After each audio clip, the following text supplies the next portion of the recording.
આજ હવારનું મતલબ એક કામ એવું અટવાનું છે ને કે એની કોઈ વાત કરવામાં આ બે માંથી એકેય ભાઈ મારું કઈ સાંભળતા નથી, એની રીતે કામ કર્યા થયા છે. આ BMS મારા હાથમાં છે ને હવારનું છે, પન્ની પેક છે, પન્ની તૂટી નથી. વલસાડ થી એક ગાડી આવી છે અને એની અંદર આ BMS ઇન્સ્ટોલ કરવાનું છે, પણ હવારનો હજી આ BMS નો વારો જ નથી આવ્યો. હે વિશાલભાઈ, થોડીક દયા કરો ને યાર, આ BMS નું કઈક કરાવો ને હવે.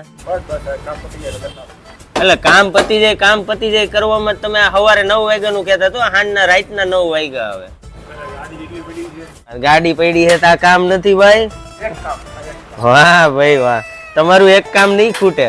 અને ઓલા ભાઈ ને તો આજ કઈ કીધા જેવું જ નથી. કોક નું સુઝુકી એક્સેસ લઈને બેસી ગયો વિશાલભાઈ, કંટાળી ગયો, ઓલાથી કંટાળી ગયો છે એહસાન.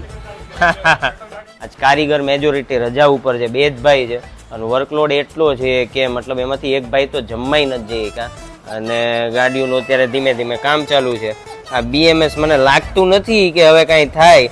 આને છે ને આપણે મૂકી દઈએ ટેબલ ઉપર, હવે સવારે જ એનું જે કામ થવાનું છે એ થાય. બાકી તમે ધ ગેરેજ બોયઝને હજી ફોલો નથી કર્યું તો ભાઈ કરો ને, ફટાફટ ફોલો બટન દબાવો.